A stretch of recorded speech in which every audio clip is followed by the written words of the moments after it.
2002년 11월 해병대 여군 장교가 사라졌습니다. 윤서진 중위. 부대는 일주일 만에 탈영으로 결론을 내렸죠.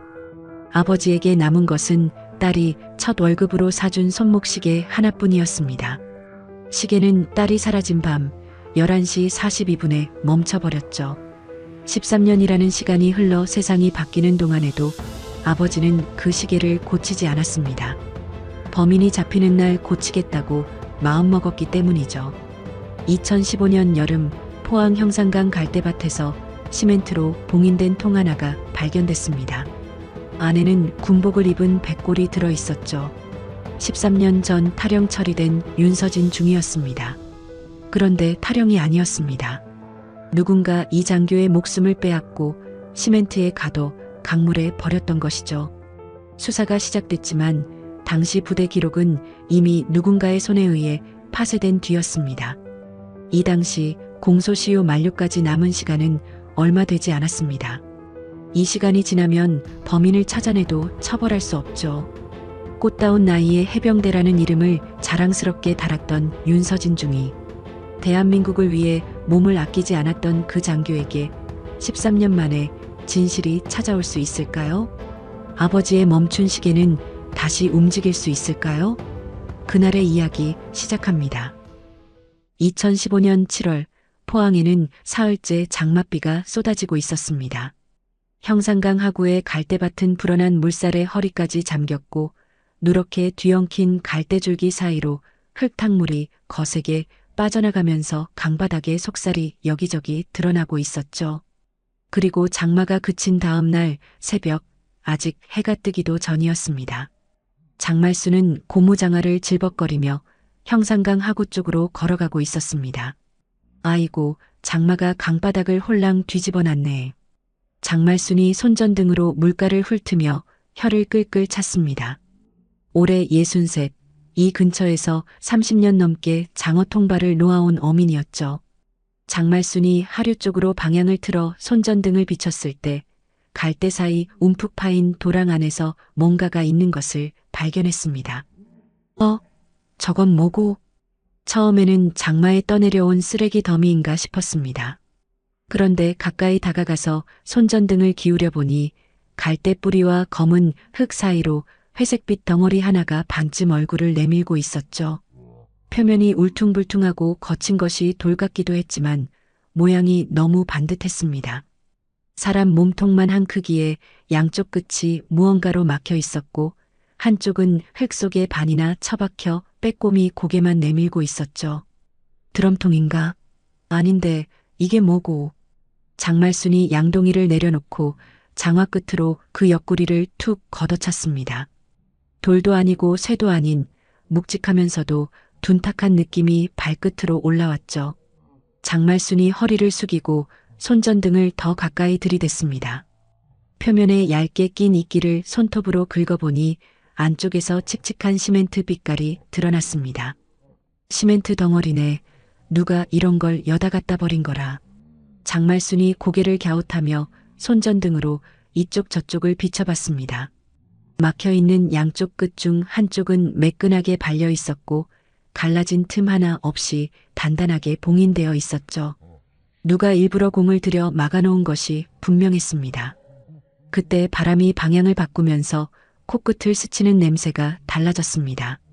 썩은 흙 냄새도 갈대 뿌리가 삭는 냄새도 아닌 뭐라 딱 꼬집어 말하기 어려운 묘한 냄새가 은근하게 올라왔죠. 이 냄새는 뭐라. 장말순이 코를 찡그리며 자기도 모르게 한 발짝 뒤로 물러섰습니다. 30년 넘게 이 강바닥을 밟고 다녔지만 이런 물건은 한 번도 본 적이 없었습니다. 장마 전에는 분명히 없었죠. 사흘간 쏟아진 비가 갈대밭 아래 쌓여있던 흙을 싹 걷어내면서 그 밑에 묻혀있던 이것을 세상 밖으로 끄집어낸 것이었습니다. 장말순은 한참을 서서 그 회색 덩어리를 내려다보다가 고개를 절레절레 저었습니다. 이거 그냥 넘기면 안 되겠다. 장말순이 주머니에서 낡은 접이식 휴대전화를 꺼내 뚜껑을 탁 열고 111을 눌렀습니다. 여보세요? 여기 형산강 하구 쪽인데요. 갈대밭에 이상한 시멘트 덩어리가 나왔어요. 아이고, 저도 뭔지 몰라서 신고하는 기라에. 직접 오셔서 보시는 게 나을 것 같은데요. 네네, 둥그런 통 같은 건데 양쪽이 꽉 막혀 있고 냄새가 좀 이상해요. 전화를 끄는 장말수는 양동이를 뒤집어 그 위에 걸터 앉았습니다. 손전등을 끄니 사방이 칠흑 같은 어둠에 잠겼죠. 바람이 갈대를 흔들 때마다 사각사각 스치는 소리만 귓가를 맴돌았고 그 소리 사이사이로 형상각물이 느릿느릿 흘러가는 소리가 낮게 깔렸습니다. 30년을 다녔는데 이런 건 또 처음이라.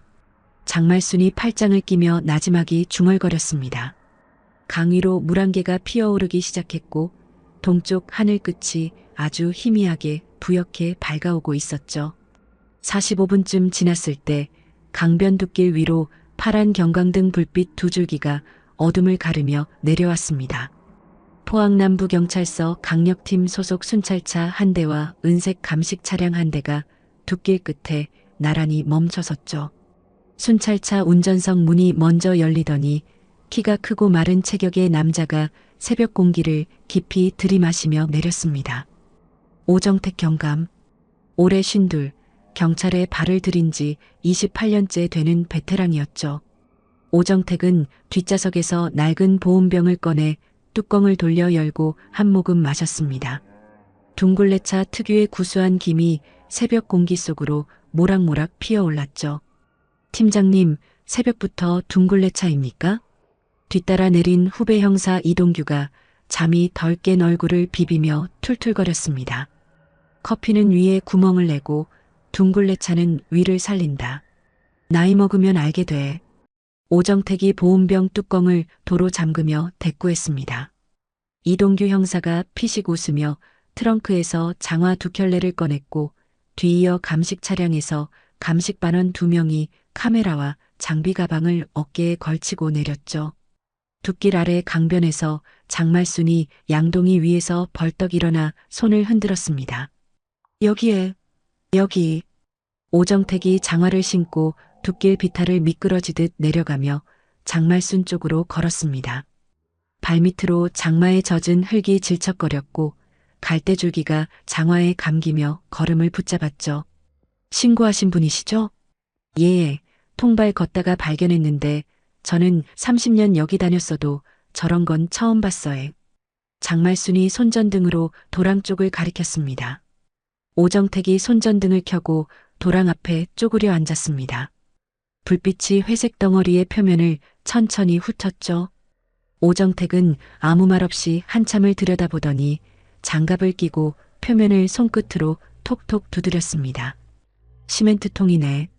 오정택이 나지막이 중얼거렸습니다. 이동규가 옆에서 고개를 내밀며 손전등을 비췄습니다. 팀장님, 그냥 공사 폐기물 아닙니까? 장마에 떠내려온 것 같은데요. 공사 폐기물이면 양쪽을 이렇게 정성스럽게 틀어막지 않아. 오정택이 고개를 돌리지 않고 대답했습니다. 오정택은 손전등을 통해 한쪽 끝에 비추며 봉인 부분을 찬찬히 살폈죠. 매끈하게 발린 시멘트가 표면을 빈틈없이 덮고 있었고 갈라진 금 하나 보이지 않았습니다. 누군가 꽤 급하게 하지만 확실하게 막아놓은 솜씨였죠. 이 형사, 감식반한테 다이아몬드 커터 가져오라고 해. 이동규가 감식 차량 쪽으로 뛰어갔습니다. 오정택 경감은 천천히 일어서서 신고자인 장말순을 돌아봤죠. 어르신, 혹시 이 근처에서 이런 거 전에도 보신 적 있으세요? 장말순이 고개를 세차게 저었습니다. 없어요, 없어. 30년 넘게 여기 다녔는데 처음이라. 장마 전에는 확실히 없었어요. 장마 때 흙이 쓸려나가면서 드러난 거군요. 오정택이 보온병을 꺼내 둥굴레차를 한 모금 더 마시며 중얼거렸습니다. 감식반원이 다이아몬드 커터와 소형 발전기를 들고 헐레벌떡 뛰어왔습니다. 오정택이 현장 주변으로 노란 폴리스 라인을 치도록 지시했고 이동규가 말뚝을 박으며 라인을 두르는 동안에도 오정택의 시선은 그 시멘트 통에서 한치도 떨어지지 않았죠. 자, 열어보자. 오정택이 짧게 내뱉었습니다.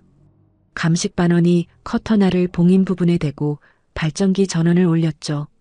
날카로운 쇳소리가 고요한 새벽 강변을 찢어발기듯 울려 퍼졌고 시멘트 가루가 뿌옇게 날리면서 커터 날이 조금씩 파고들었습니다. 장말순이 소리에 놀라 양동이를 꼭 움켜잡으며 한 발짝 물러섰죠. 5분쯤 지났을 때 봉인 한쪽에 가느다란 금이 가더니 시멘트 조각이 뚝 떨어져 나갔습니다. 그 틈 사이로 공기가 새어나오는 순간이었죠. 현장에 있던 모든 사람이 동시에 코를 움켜쥐었습니다. 우엑! 이동규가 고개를 확 돌리며 헛구역질을 했고 감식 반원 하나가 커터를 놓칠 뻔하며 비틀거렸죠. 장말순이 양동이를 내팽개치고 뒷걸음질 쳤습니다. 세상에 이 냄새가 뭐라. 시멘트 틈 사이로 밀려나오는 악취는 그 자리에 선 누구도 견딜 수 없을 만큼 짙고 무거웠습니다. 오정택만이 코를 찡그리면서도 자리를 지켰죠. 오정택이 장갑 낀 손으로 갈라진 봉인 조각을 하나씩 천천히 떼어냈습니다. 그리고 손전등을 통 안으로 비췄죠. 어둡고 좁은 공간 안에 무언가 웅크린 형태가 보였습니다. 사가 문드러진 천 조각이 뼈에 들러붙어 있었고 그 천 조각의 색이 오정택의 눈을 사로잡았죠. 군복이었습니다. 얼룩무늬가 거의 바래져 흐릿했지만 28년을 경찰로 살아온 오정택의 눈에는 단번에 들어왔습니다. 아무도 손대지 마. 오정택의 목소리가 낮고 단단하게 깔렸습니다. 이동규가 입을 손등으로 틀어막은 채 다가왔죠. 팀장님, 안에 뭐가 있습니까?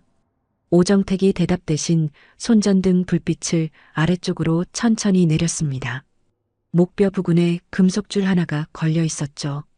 오정택이 장갑 낀 손가락 2개로 그 금속줄을 조심스럽게 들어 올렸습니다. 녹이 슬어 빛을 잃은 스테인리스 인식표가 따라 올라왔죠. 오정택이 손전등을 인식표에 바짝 대고 각인된 글자를 읽었습니다. 윤서진 중2. 오정택이 인식표를 뒤집었죠. 해병대 마크가 녹 사이로 선명하게 남아 있었습니다. 해병대 장교야. 오정택이 인식표를 조심스럽게 내려놓으며 천천히 일어섰습니다. 이동규가 얼굴이 하얗게 질린 채 물었죠. 해병대요? 그러면 이 안에 있는 게 군인이라는 겁니까? 오정택은 대답하지 않았습니다. 보온병 뚜껑을 열어 둥글레차를 한 모금 마시고 뚜껑을 도로 잠그며 낮은 목소리로 말했죠. 이 형사, 지금 바로 본청에 연락해. 국과수 부검팀 요청하고 현장 반경 100m 전부 통제해. 네, 알겠습니다. 이동규가 무전기를 움켜쥐고 둣길 위로 뛰어 올라갔습니다. 오정택은 다시 시멘트 통 앞에 쪼그려 앉았죠. 안쪽에 웅크린 백골을 손전등으로 비추며 한참을 말없이 들여다봤습니다. 봉인에 쓰인 시멘트의 질감, 통의 크기와 두께, 군복의 바랜 정도까지 오정택의 눈이 하나하나 훑어 내려갔죠. 윤서진 중이라. 오정택이 혼잣말처럼 되뇌었습니다. 해병대 제1사단에서 여군 장교가 사라진 사건을 오정택은 기억하고 있었죠. 2002년 11월 탈영으로 처리되어 한바탕 시끄러웠던 그 사건이었습니다. 그로부터 13년. 탈영한 줄 알았던 여군 장교는 탈영한 것이 아니었습니다. 누군가 이 시멘트 통 안에 가두어 갈대밭 아래 묻어버린 것이었죠. 오정택은 천천히 일어서서 강 건너편 어둠을 바라봤습니다. 동쪽 하늘이 조금씩 밝아오고 있었고 갈대밭 위로 피어오른 물 한 개가 바람에 실려 느리게 흘러갔죠. 어르신. 오정택이 멀찍이 물러서 있던 장말순을 불렀습니다. 예. 장말순이 불안한 표정으로 다가왔죠. 오늘 여기서 보신 거 당분간 아무한테도 말씀하지 마시고요. 혹시 연락이 필요하면 제가 따로 드리겠습니다. 아이고, 알겠어요. 근데 형사님, 저 안에 뭐가 있는 기라에? 오정택은 대답 대신 고개만 살짝 숙여 보이고 돌아섰습니다. 장말순은 더 묻지 못하고 양동이를 챙겨 둣길 위로 올라갔죠. 이 형사, 서로 올라가자. 할 일이 산더미야. 오정택이 둣길을 올라가며 나직이 말했죠. 2002년 해병대 1사단 탈영 사건 기록부터 전부 뒤져. 당시 수사 기록, 인사 기록, 헌병대 조사보고서, 있는 거 없는 거 다 끌어모아. 2002년이면 13년 전인데 기록이 남아있을까요? 없으면 없는 대로, 있으면 있는 대로 의미가 있어. 빨리 움직여. 이동규가 고개를 끄덕이고 순찰차로 뛰어갔습니다. 오정택은 순찰차에 올라타기 전에 잠시 멈춰서서 강변을 내려다봤죠.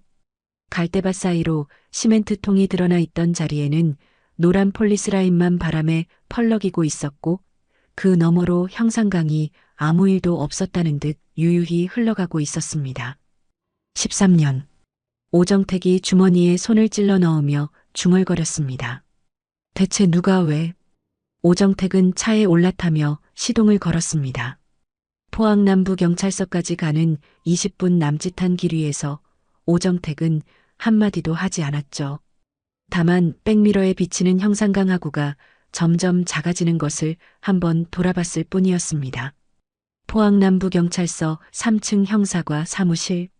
오정택이 문을 열고 들어서자 형광등 불빛 아래 늘어놓은 책상들이 어수선하게 눈에 들어왔습니다. 새벽 출동 소식을 듣고 먼저 나와 있던 수사팀원 2명이 자리에서 일어났죠. 팀장님, 현장 어땠습니까? 앉아봐, 할 일이 많아. 오정택이 짧게 말하고 사무실 한쪽 벽에 걸린 대형 화이트보드 앞으로 걸어갔습니다. 보온병을 책상에 툭 내려놓고 주머니에서 빨간 마커를 꺼내 뚜껑을 열었죠. 화이트보드 한가운데에 굵은 글씨로 적었습니다. 윤서진 중위 해병대 1사단 2002년 11월 실종 탈영 처리. 이동규가 노트북을 펼치며 물었습니다. 팀장님, 근데 부검 결과가 나와봐야 아는 거 아닙니까? 아직 사인도 모르는데. 시멘트로 양쪽을 봉하고 갈대밭에 묻었어. 그게 자연사처럼 보이나? 오정택이 마커 뚜껑을 끼우며 이동규를 돌아봤죠. 이동규가 입을 다물었습니다. 이틀 안에 국과수 부검 결과 나올 거야. 그 전에 우리가 먼저 움직여야 해. 오정택이 화이트보드 옆 의자에 걸터 앉으며 팀원들을 둘러봤습니다. 윤서진 중위가 누구였는지, 왜 탈영으로 처리됐는지, 당시 부대에서 무슨 일이 있었는지. 이 세 가지를 이번 주 안에 그림을 그려야 한다. 오정택이 보온병을 다시 집어들었지만 이미 비어 있었죠. 빈 보온병을 흔들어 보고는 아쉬운 듯 내려놓았습니다. 팀장님, 둥글레차 타올까요? 이동규가 반쯤 장난기 섞인 목소리로 물었습니다. 쓸데없는 소리 말고 2002년 기록부터 뒤져. 오정택이 퉁명스럽게 대꾸했지만 입꼬리가 아주 살짝 올라간 것을 이동규는 놓치지 않았죠. 이틀 뒤 국과수에서 부검 결과가 팩스로 도착했습니다.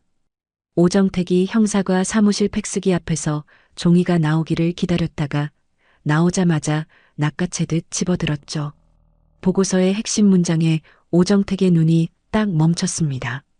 두개골 후방의 둔기에 의한 함몰 골절 확인. 사인은 두부 외상에 의한 사망으로 추정됨. 오정택이 보고서를 들고 회의실로 성큼성큼 걸어갔습니다. 수사팀 전원이 이미 둘러앉아 있었죠. 오정택이 보고서를 테이블 한가운데에 탁 내려놓으며 입을 열었습니다. 뒤통수를 둔기로 맞았어. 한 방에 두개골이 꺼졌다. 회의실이 순간 조용해졌죠. 누군가 윤서진 중위를 죽이고 시멘트로 봉인해서 갈대밭에 묻었어. 그리고 탈영으로 처리해서 흔적을 지웠다. 오정택이 팔짱을 끼고 팀원들의 얼굴을 하나씩 훑었습니다. 하승철 경정이 회의실 맨 끝자리에서 무거운 표정으로 입을 열었죠. 오경감, 2002년 사건이면 공소시효가 문제야. 지금 몇 년 남았지?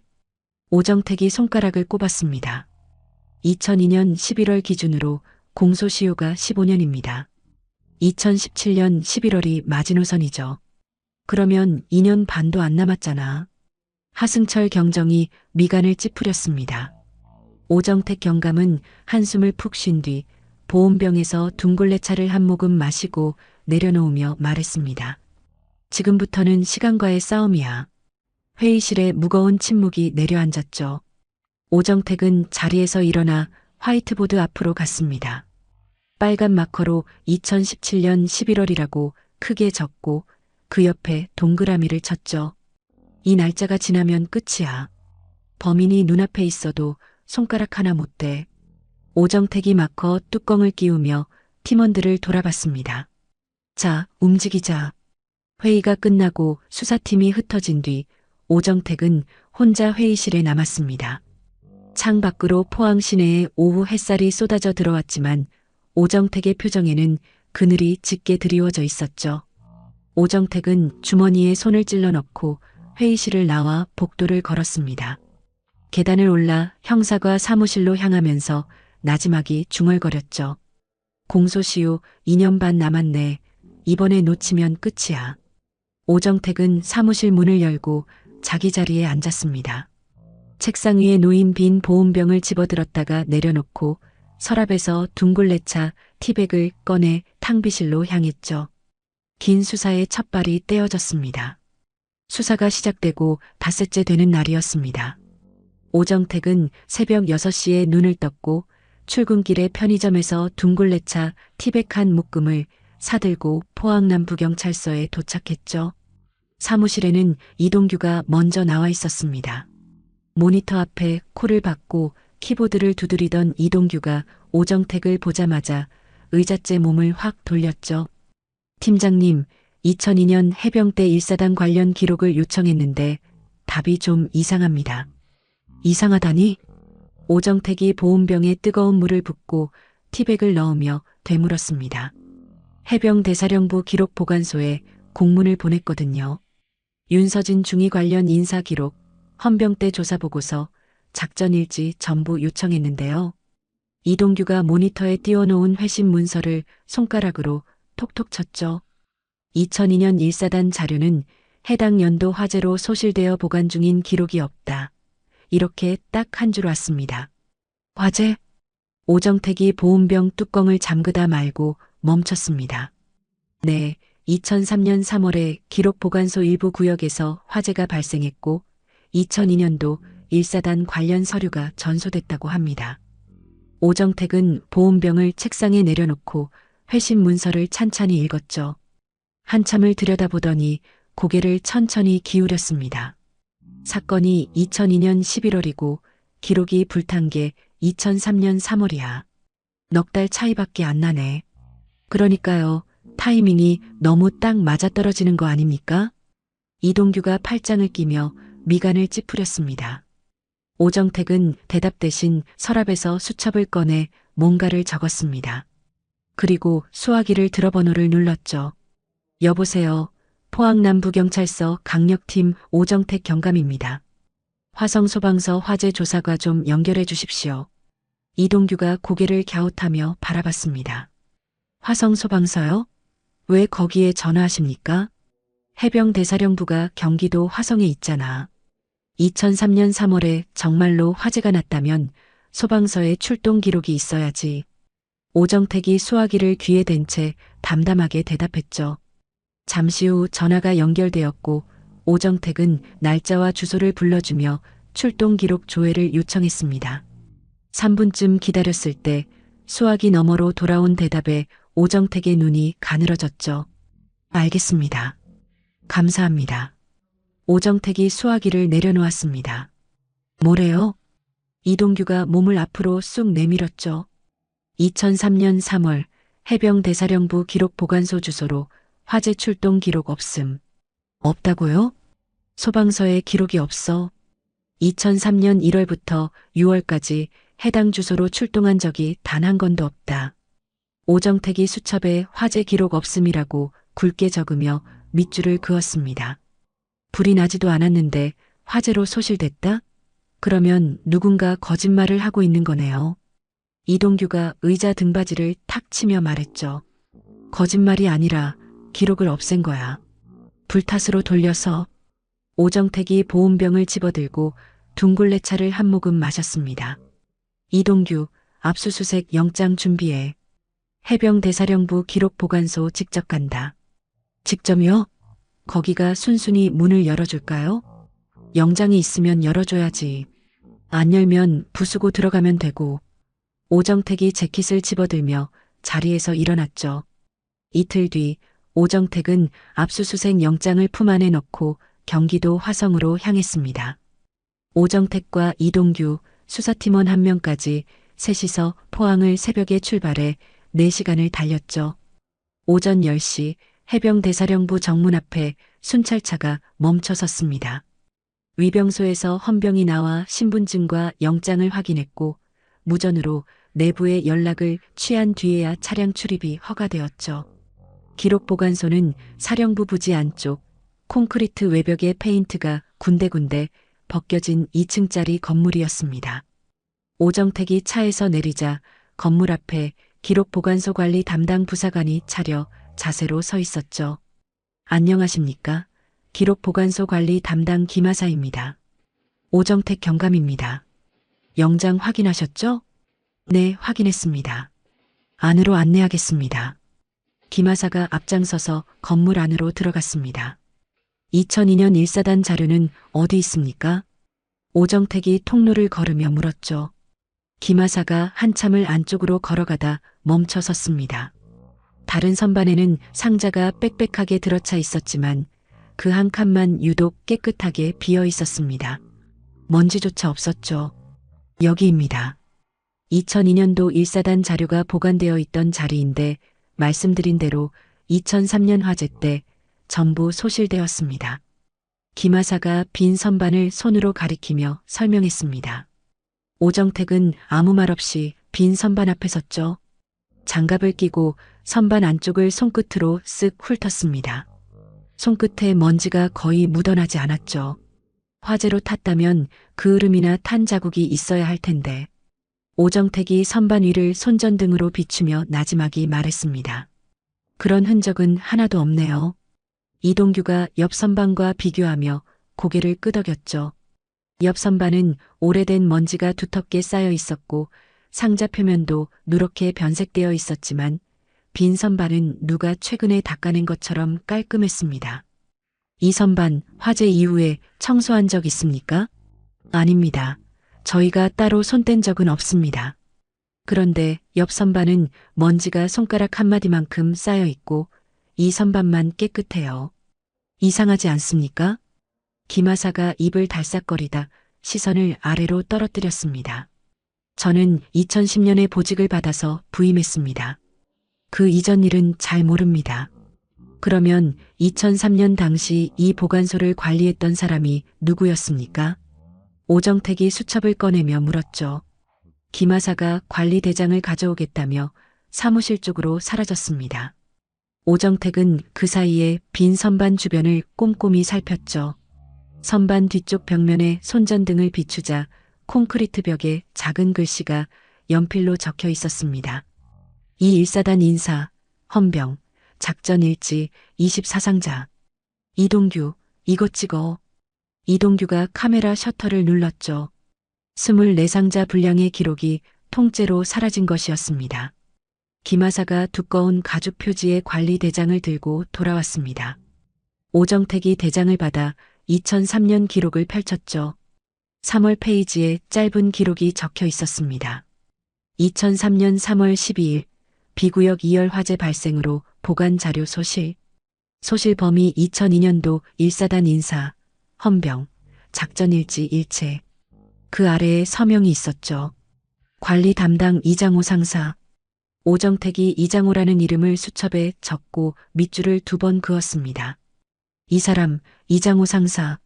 지금 어디 있습니까? 2003년에 전역한 것으로 알고 있습니다. 현재 소재지는 저희도 파악하고 있지 않습니다. 1993년이요? 이동규가 고개를 갸웃했죠. 잠깐 관리대장에 적힌 화재 날짜가 2003년 3월인데 이장호 상사가 그 직후에 바로 전역했다는 거잖아요? 화재 처리하고 바로 옷 벗은 겁니다. 오정택이 고개를 끄덕였습니다. 그래. 화재 처리하자마자 옷을 벗은 거야. 이건 2가지 중 하나야. 오정택이 수첩을 톡톡 두드리며 말했죠. 관리대장 자체가 조작됐거나 이장호가 화재를 위장해 기록을 없애고 뒷수습도 없이 서둘러 전역한 거야. 이동규가 눈을 크게 뜨며 오정택을 바라봤습니다. 그러면 진짜 화재가 아니라 누군가 기록을 고의로 없앤 거란 얘기입니까? 소방서에 출동 기록도 없고 선반에 그 이름도 없고 처리하자마자 전역한 사람 이름이 대장에 적혀 있어. 뭔가 구린 구석이 있네. 오정택이 관리대장을 증거봉투에 넣으며 말했습니다. 이동규, 이장호 주민등록 전산 돌려서 현 거주지 찾아. 오늘 안에. 네, 알겠습니다. 이동규가 휴대전화를 꺼내 경찰서로 전화를 걸었죠. 오정택은 빈 선반 앞에 다시 서서 한참을 바라봤습니다. 24상자, 윤서진 중위의 인사 기록, 헌병대 조사 보고서, 작전 일지가 통째로 사라졌습니다. 누군가 이 기록이 세상에 나오면 안 된다고 판단했다는 뜻이었죠. 팀장님, 이장호 주소 나왔습니다. 이동규가 메모지를 들고 다가왔습니다. 충남 논산시 작은 철물점을 운영하고 있답니다. 논산이면 여기서 2시간이면 가겠네. 오정택이 재킷 지퍼를 올리며 건물 밖으로 나섰죠. 점심은 차에서 먹자. 논산으로 바로 간다. 오후 2시 오정택과 이동규는 논산 시내의 좁은 골목에 차를 세웠습니다. 이장호 철물점이라고 적힌 낡은 간판이 기울어진 채 매달려 있었고 가게 앞에는 시멘트 포대와 녹슨 공구들이 어지럽게 쌓여 있었죠. 오정택이 가게 안으로 들어섰습니다. 카운터 뒤에 앉아 선풍기 바람을 쐬고 있던 60대 후반의 남자가 고개를 들었죠. 머리가 반쯤 벗겨지고 얼굴에 검버섯이 곳곳에 박혀 있었지만 체격은 아직 다부진 편이었습니다. 어서 오세요. 뭐 찾으시는 거 있으세요? 이장호가 느릿하게 일어서며 물었습니다. 오정택이 경찰 신분증을 꺼내 들었죠.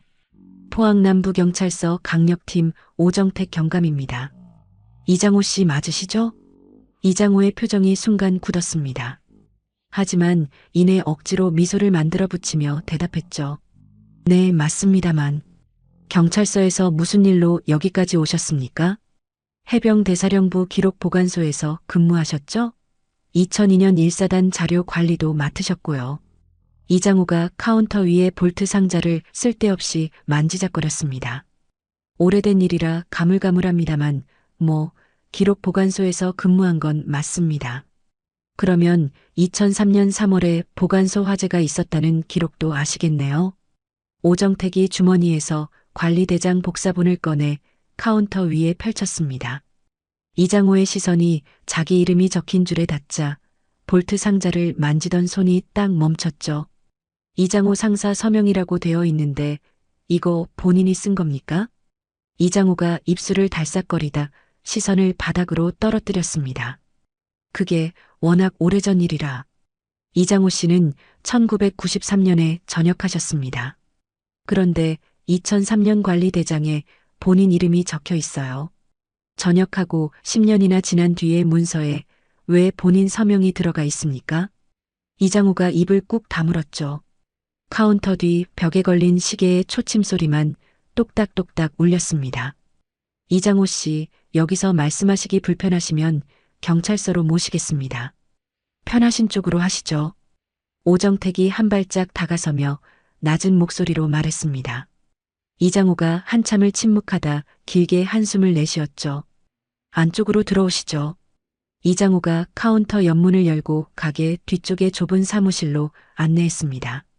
형광등 하나가 간신히 밝히는 비좁은 공간의 접이식 테이블과 낡은 의자 3개가 놓여 있었죠.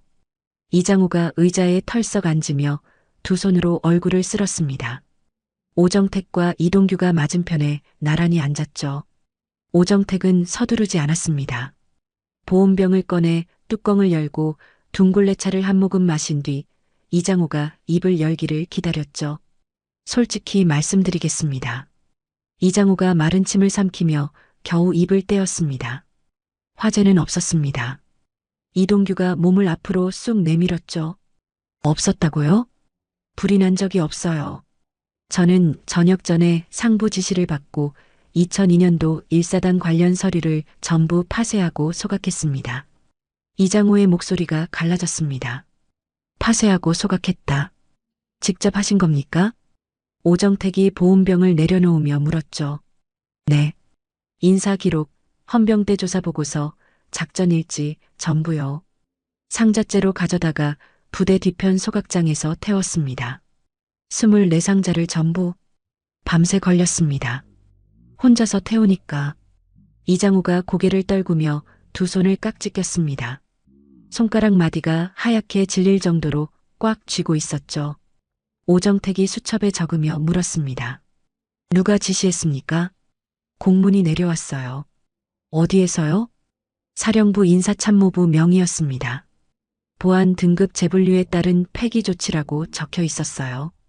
오정택이 펜을 멈추고 이장우를 바라봤죠. 그 공문 지금 가지고 계십니까? 없습니다. 공문도 같이 태우라고 했으니까요. 그러면 그 공문에 찍혀 있던 직인이 어디 직인이었는지 기억하십니까? 이장우가 잠시 눈을 감고 기억을 더듬었습니다. 사령부 인사참모부 직인이 아니라 1사단 직인이었습니다. 오정택의 눈이 가늘어졌죠. 사령부명의 공문에 1사단 직인이 찍혀 있었다? 네. 저도 그때 이상하다고 생각했어요. 사령부 공문이면 사령부 직인이 찍혀야 맞는데 1사단 직인이 찍혀 있었으니까요.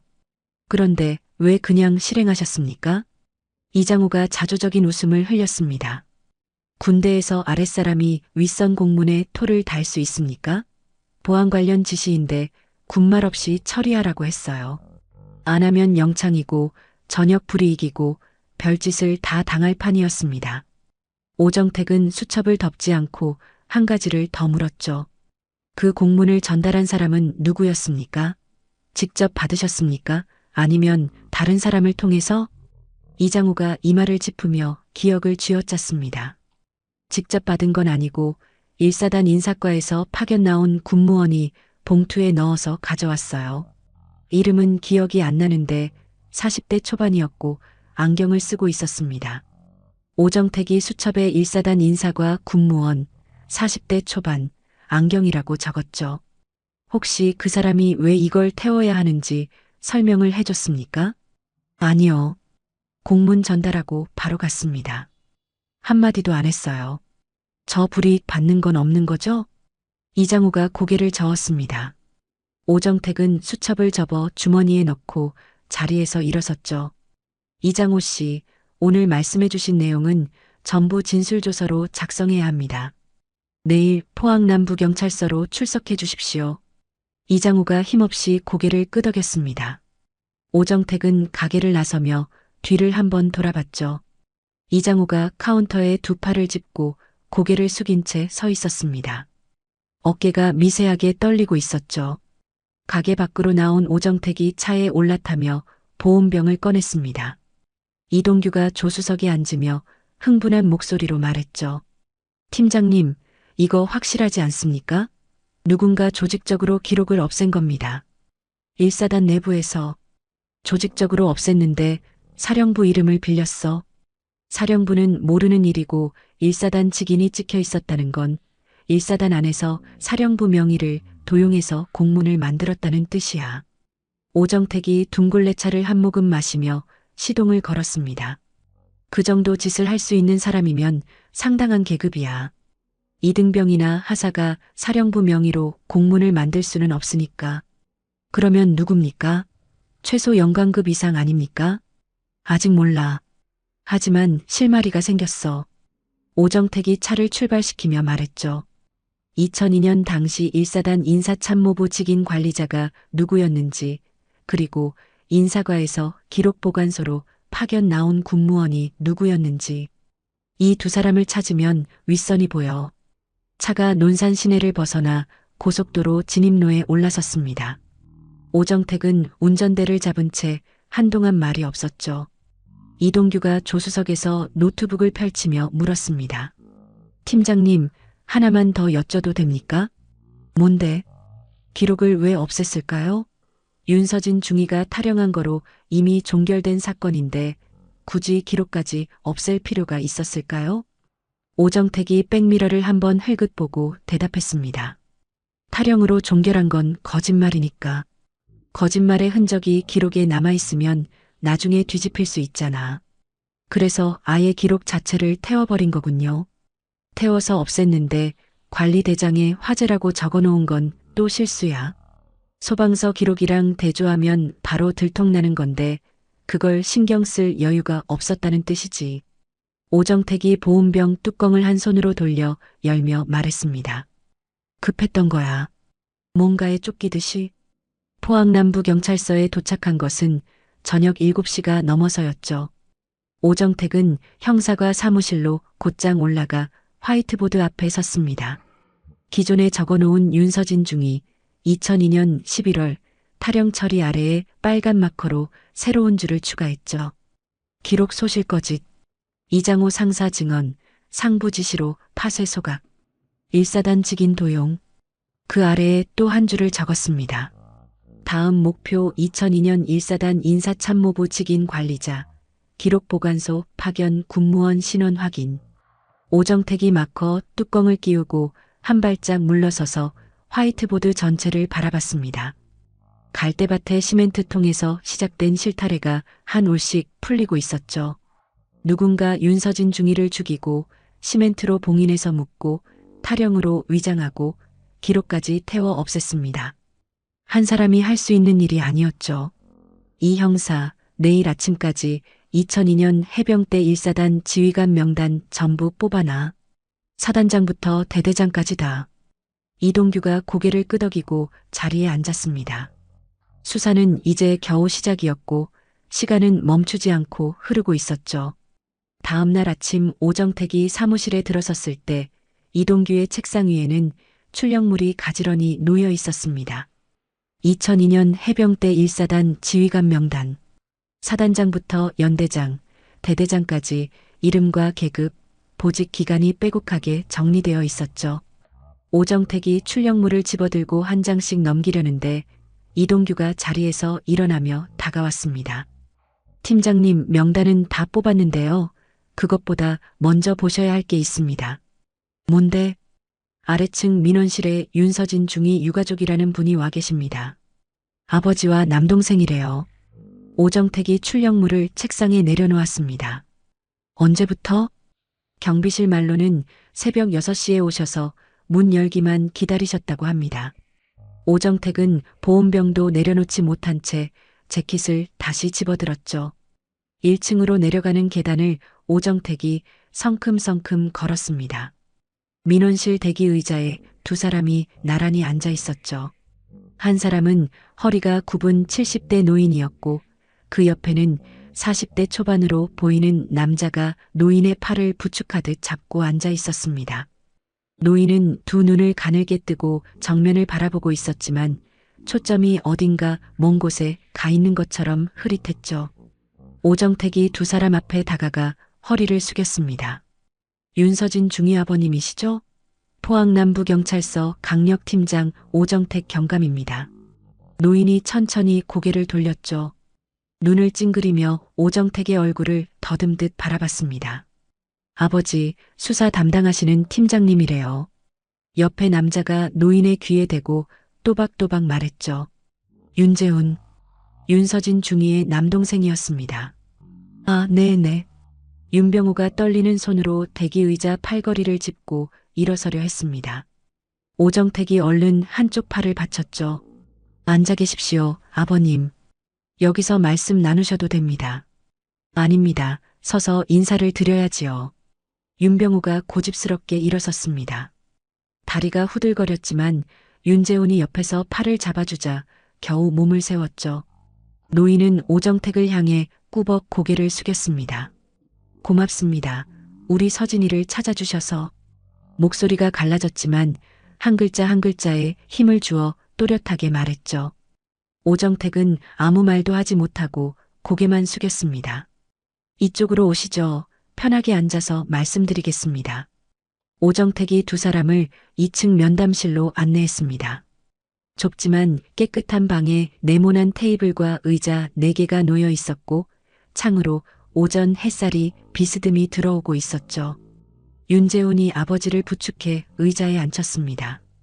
오정택이 맞은편에 앉으며 이동규에게 눈짓을 보냈고 이동규가 종이컵에 따뜻한 보리차를 담아와 테이블 위에 놓았죠. 윤병호는 보리차에 손도 대지 않고 테이블 위에 두 손을 가지런히 모았습니다. 주름투성이 손등 위로 핏줄이 울퉁불퉁 솟아 있었고 손가락 마디마디가 거칠게 갈라져 있었죠. 그 왼쪽 손목에 낡은 가죽줄 시계가 하나 채워져 있었습니다. 시계 유리에는 잔 흠집이 거미줄처럼 퍼져 있었고 가죽줄은 닳고 닳아 실밥이 드러나 있었죠. 오정택의 눈이 그 시계에 잠깐 머물렀지만 내색하지 않고 입을 열었습니다. 아버님, 먼저 말씀드려야 할 것이 있습니다. 네, 말씀하세요. 국과수 부검 결과 윤서진 중위는 머리에 아주 심한 충격을 받아 돌아가신 것으로 확인됐습니다. 누군가 고의로 해를 가한 것이 확실합니다. 오정택은 의도적으로 쉬운 말을 골라 천천히 말했죠. 윤병호의 모아놓은 두 손이 파르르 떨렸습니다. 윤재훈이 아버지의 손등을 감싸쥐며 입술을 질끈 깨물었죠. 탈영이 아니었다는 겁니까? 윤재훈이 갈라지는 목소리로 물었습니다. 네, 탈영이 아닙니다. 누군가 윤서진 중위를 해치고 시신을 은폐한 것으로 보고 있습니다. 윤병호가 천천히 고개를 들었죠. 흐릿한 눈에 물기가 차올랐지만 눈물이 흘러내리지는 않았습니다. 노인은 그 물기를 억누르듯 눈을 꾹 감았다가 다시 떴죠. 알고 있었습니다. 윤병호의 목소리가 나직하지만 단단했습니다. 우리 서진이는 탈영할 아이가 아닙니다. 13년 동안 그 말만 하고 살았어요. 아무도 안 믿어줬지만 오정택은 말을 끊지 않고 가만히 들었죠. 군에서 탈영이라고 통보가 왔을 때 집 앞에 기자들이 몰려왔습니다. 이웃들이 수군거렸어요. 여군이 부대에서 도망쳤다고, 돈 문제가 있었다느니, 남자 문제가 있었다느니. 윤병호가 테이블 위에 두 손을 꼭 쥐었습니다. 서진이 어머니가 그 일로 알아누웠어요. 석 달을 버티다가 결국 윤병호가 거기서 말을 끊었죠. 윤재훈이 고개를 숙이며 대신 말했습니다. 어머니가 돌아가셨습니다. 누나 탈영 소식 듣고 석 달 만에요. 면담실이 숨이 막힐 듯 고요해졌습니다. 오정택이 종이컵을 두 손으로 감싸쥐었죠. 차가 식고 있었지만 마시지 않았습니다. 아버님, 윤서진 중위에 대해 기억나시는 것 아무거나 괜찮으니 말씀해 주시겠습니까? 부대에 가기 전에 평소 어떤 사람이었는지, 혹시 고민이 있었는지. 윤병호가 흐릿한 눈으로 창밖을 바라봤습니다. 오전 햇살이 노인의 얼굴에 비스듬히 내려앉아 깊은 주름 사이사이에 그림자를 드리웠죠. 서진이는 효녀였습니다. 윤병호가 천천히 말을 꺼냈습니다. 제가 철물점을 하는데 눈이 안 좋아져서 일을 못하게 됐어요. 가게 매출이 반토막이 났는데 서진이가 월급을 쪼개서 보내왔습니다. 자기는 군인이니까 밥 걱정 없다면서 아버지 병원비 보태라고. 월급을 얼마나 보내왔습니까? 매달 70만 원씩. 장교 월급이 얼마나 된다고 거의 다 보낸 거예요. 자기는 매점에서 라면 사 먹으면 된다면서 웃었습니다. 윤병호의 입꼬리가 아주 잠깐 올라갔다가 다시 내려갔죠. 그런 아이가 탈영을 합니까? 대한민국 해병대라고 자랑스러워하던 아이예요. 윤병호의 목소리가 떨리기 시작했습니다. 오정택은 대답 대신 고개를 깊이 숙였죠. 그때 윤병호가 왼쪽 손목에 낡은 시계를 오른손으로 천천히 감쌌습니다. 시계를 어루만지는 손길이 아기를 달래듯 조심스러웠죠. 이 시계가 서진이가 첫 월급 타서 사준 겁니다. 오정택의 눈이 다시 시계로 향했습니다. 임관하고 첫 월급 받던 날 부대 앞 시계 가게에서 샀다면서 택배로 보내왔어요. 편지도 같이 넣었는데 아버지 손목이 허전해 보여서 맨날 신경 쓰였다고. 비싼 건 아니지만 마음이니까 꼭 차고 다니라고. 윤병호가 시계 유리를 엄지손가락으로 쓱 닦았습니다. 그날부터 하루도 안 빼고 찼습니다. 잘 때도 차고 잤어요. 근데 멈춰 있네요? 고장났습니까? 오정택이 조심스럽게 물었죠. 윤병호가 고개를 천천히 저었습니다. 서진이가 사라졌다는 통보를 받은 날 밤에 갑자기 딱 멈춰버렸습니다. 윤병호가 시계를 들어 오정택 쪽으로 기울였죠. 시계 바늘이 11시 42분에서 꼼짝 않고 박혀 있었습니다. 시계방에 가져가서 고쳐달라고 했더니 부품이 닳아서 수리가 안 된다고 하더라고요. 새 시계 사라고. 근데 어떻게 버립니까? 이걸. 윤병우가 시계를 다시 가슴 쪽으로 끌어안듯 감쌌습니다. 서진이가 돌아오면 그때 같이 고치려고 했어요. 13년을 그렇게 기다렸습니다. 오정택은 입술을 꽉 깨물었죠. 면담실 안에 흐르는 침묵이 무거웠습니다. 시계 초침이 가야 할 소리가 나지 않는 그 고요함이 방 안을 가득 채웠죠. 윤재훈이 참지 못하고 입을 열었습니다. 팀장님, 범인 잡을 수 있습니까? 반드시 잡겠습니다. 오정택이 윤재훈의 눈을 똑바로 보며 대답했죠. 다만 솔직하게 말씀드려야 할 것이 있습니다. 뭡니까? 윤재훈이 몸을 앞으로 기울였습니다. 오정택은 잠시 말을 고르다가 윤병우 쪽으로 몸을 돌렸죠. 아버님, 혹시 공소시효라는 말 들어보셨습니까? 공소시효? 뉴스에서 들어보긴 했는데 정확히는 모르겠습니다. 아버님께 쉽게 말씀드리면요. 범인을 잡아서 재판에 넘길 수 있는 기한이 법으로 정해져 있습니다. 이 사건처럼 사람 목숨이 걸린 일은 15년이에요.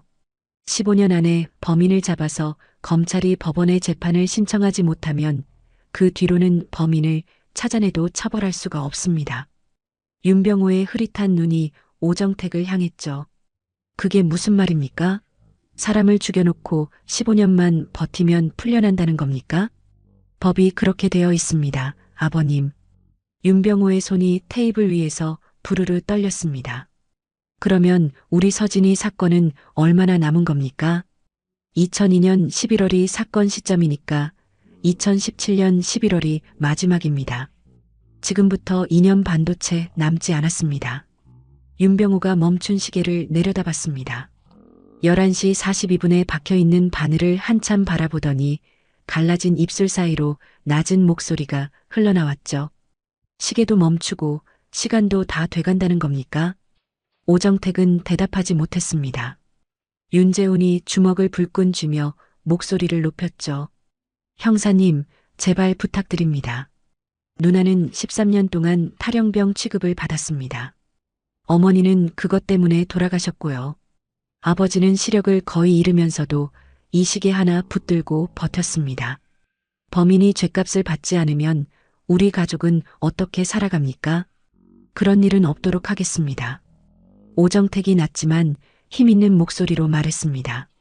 아버님, 윤재훈 씨 약속드립니다. 시효 안에 반드시 잡겠습니다. 윤병우가 떨리는 손으로 보리차 종이컵을 들어 한 모금 마셨죠. 차가 이미 식어 있었지만 노인은 개의치 않는 듯 했습니다. 팀장님, 윤병우가 종이컵을 내려놓으며 오정택을 바라봤습니다. 한 가지만 부탁해도 되겠습니까? 말씀하십시오. 범인을 잡으면 그때 꼭 한번 연락을 주세요. 이 시계를 고치러 가려고요. 오정택의 숨이 잠깐 멈췄습니다. 서진이가 돌아올 때 가게에 가서 고치려고 했는데 이제 서진이는 못 오니까 대신 범인이 잡히는 날 그날 가서 고치겠습니다. 윤병우가 멈춘 시계를 쓰다듬으며 말했죠. 오정택은 자리에서 일어나 윤병우 앞으로 다가갔습니다. 노인의 거칠고 갈라진 두 손을 자기 손으로 꼭 감싸쥐었죠. 아버님, 제가 꼭 연락드리겠습니다. 윤병우가 오정택의 손을 생명줄처럼 꽉 쥐었습니다. 흐릿한 눈에 고였던 물기가 마침내 한 줄기 흘러내렸지만 노인은 소리내어 울지 않았죠.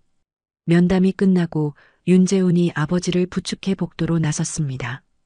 윤병우가 한 손으로 벽을 짚고 다른 손으로 아들의 팔을 잡은 채 느릿느릿 걸었죠. 시계가 채워진 왼쪽 손목이 복도 형광등 불빛 아래서 잠깐 반짝였습니다. 오정택은 두 사람의 뒷모습이 계단 아래로 사라질 때까지 복도에 서서 바라봤죠. 한참을 그렇게 서 있다가 두 사람은 형사과 사무실로 돌아갔습니다. 오정택이 명단의 첫 번째 이름 위에 빨간 펜으로 동그라미를 그렸습니다. 수사는 다시 달려야 했고 멈춘 시계를 대신해서 시간은 오정택의 등을 쉬지 않고 밀어대고 있었습니다. 지휘관 명단을 훑던 오정택의 빨간 펜이 한 이름 위에서 멈춘 것은 그로부터 사흘 뒤였습니다.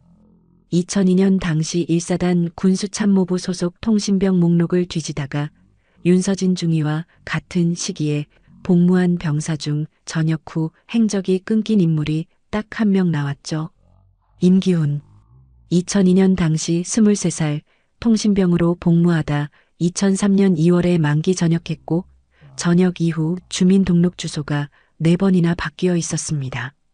서울 구로에서 인천 부평, 부평에서 대구 서구, 대구에서 부산 영도까지 1, 2년 간격으로 도망치듯 옮겨 다닌 흔적이었죠.